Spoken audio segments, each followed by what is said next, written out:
what baffles me, like, to a very more confused degree is how anybody can get this far into a series. You know, we're at, what, 85 chapters into Eden Zero, and then be surprised enough to complain about time travel, which we knew very early on in the series that time travel was going to be a big theme in this. I mean, like, especially if you've read Hiromishima's other works, like Rave Master and Fairy Tail especially, like, the dude loves time-related things. He just has a huge affection to do stuff with timelines and stuff. But when you have a guy who's got a history of that, doing one specifically that emphasizes on time travel from the start, not that you find out there's time stuff, integrated into the story later on, but where it's straight part of, like, the main theme. I don't know how you can get to, like, a time travel portion. It's like, what is this? How is this happening? What? This is unfair. This is dumb. You know there was going to be time travel stuff. The only thing that I really have about this whole situation is what the deal will be with Weiss's arm. Because we saw from the old man version of Weisz that he ended up losing his arm.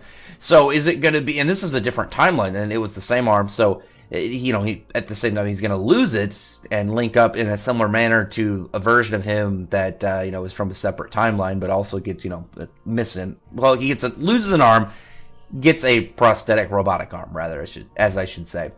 But from that, the question is it like one of those things where time is inevitably going to come for it? Like some Final Destination thing where it's like you escaped it once, but it's coming. And it's coming for you.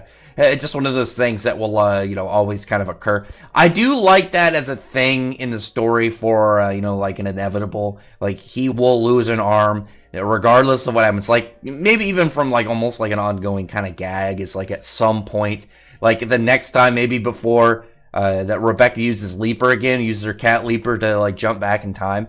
It doesn't have to be as, like, dark of a situation, but maybe it's some like setup that she has to use it. But just every single time Weisz loses an arm until he finally actually loses it for good, and they can't time travel fix it. It is a good question, and I am looking forward to seeing how exactly that's going to be integrated later in the story. Because to me personally, the fact that the old man Weisz doesn't have an arm just tells me that he's gonna lose it eventually, like forever. It won't be, here's a, let me time travel fix it. And it's like, no, something's gonna happen where robotic arm stays. Anyway, as it were, and I think anybody that would, logically be after they wake up from some weird, like, dream, like what they thought was like a dream state of the worst possible future they can have. Rebecca seems very happy. She's very happy that she's back on the ship with her crew, and she's freaking out, just being all happy and very emotional over everything. She's completely naked while she's doing it. I wonder if she was realizing that. I mean, I guess she doesn't really care because it was Happy Bot and Sister, she's a chick, but she's a robot. That's kind of already like doubles over if she's probably not going to care. But they're talking about the situation. Sister's explaining that there's, this big warship that's been following him, that obviously being the Belial Goer, which, that being Drac and Joe's main base and his own ship, which still looks really cool just to look at. I love the strange Brainiac-like ship design. But they're, like, figuring out what's going on, and Rebecca remembers what happened. Obviously last time Shiki didn't like that they were being pursued and decides to go after them. But at this point, she comes back with knowledge. She knows what's going to happen. She knows what's happening and how things are really going to go down. So she ends up getting, like, communications with the rest of the Eden Zero crew, stops them from leaving, and ends up explaining the situation. Like, they're talking about it being a dream. Like, well, what is if it's a premonition of the future or something?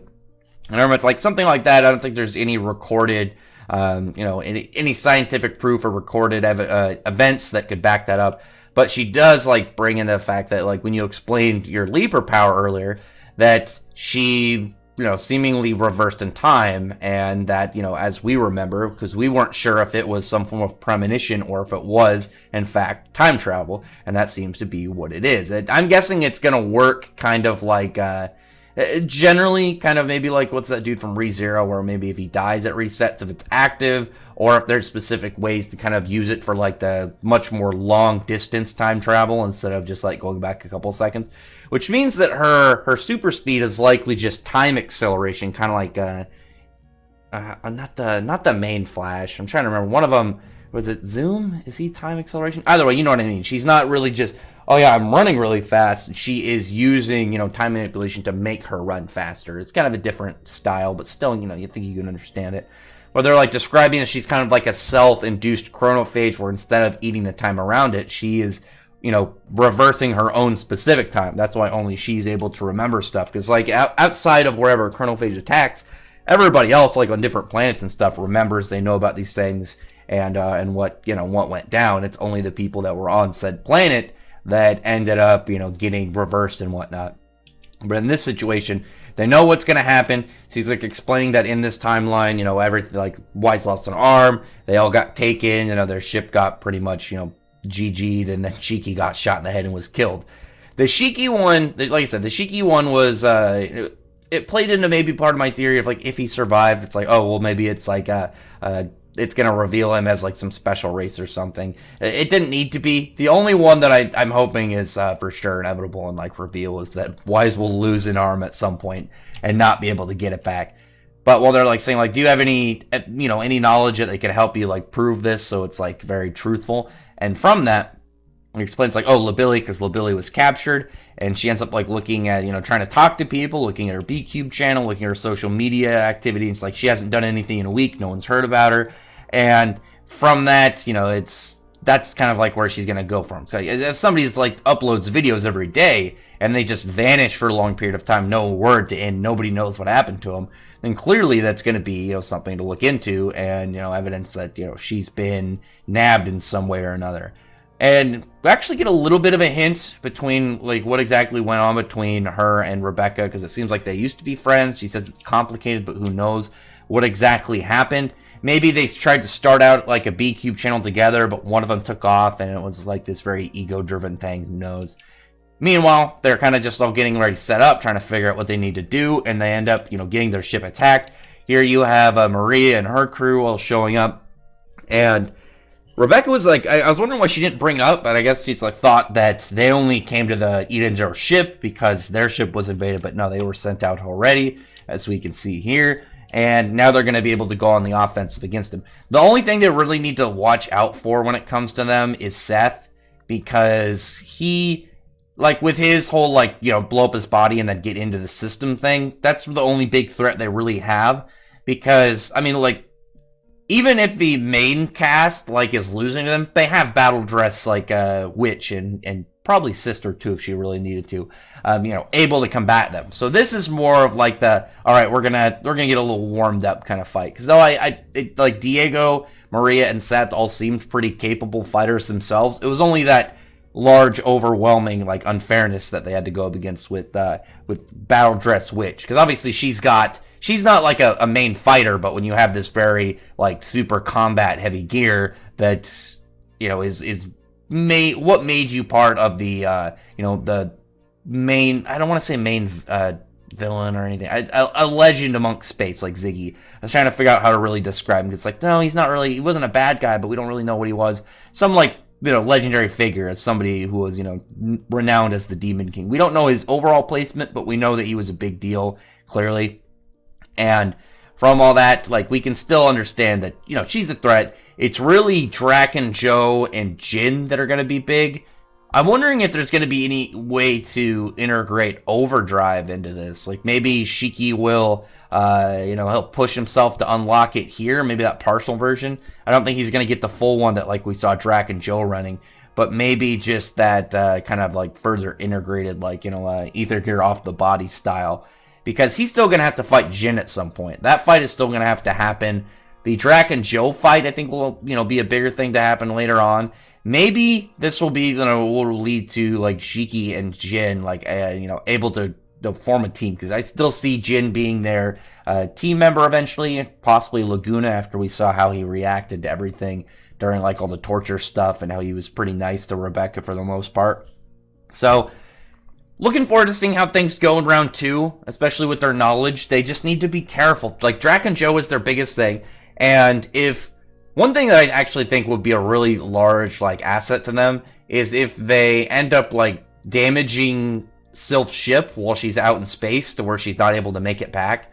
Like, instead of just trying to dodge past her, maybe instead Rebecca ends up just like damaging her ship, so she kind of like careens off into space and has to like make repairs or something, or at least makes it harder for her to get back. Because out of all of them, we don't really know like the full extent of like Daichi Fee as a sniper. You know, he's a marksman. He's not going to be like I don't imagine he's going to be like a big like fighter like you get in front of him. He's obviously distance, and then Laguna with, well, they don't have the knowledge of what his powers are, so that fight will still be a little interesting. I'm curious to know how some of this will go.